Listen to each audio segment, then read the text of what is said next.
However, this will be a surprise for you, so I will keep PayTren later on, because they are with us today in the room, so they will talk much better than me about their digital transformation and what they bring on the Indonesian market.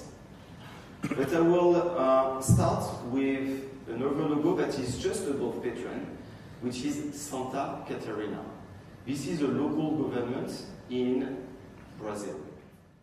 And number two, have that information available to all caregivers and ultimately to the patients who we serve 24/7 through 65. One of the items that we're interested in doing is integrating a product such as Rainbow into the electronic medical record to ease communication between patient, staff, and caregivers.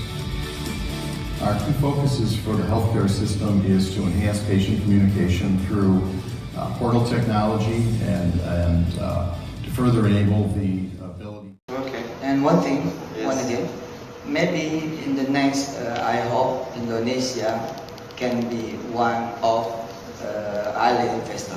Okay. Yeah, thank you.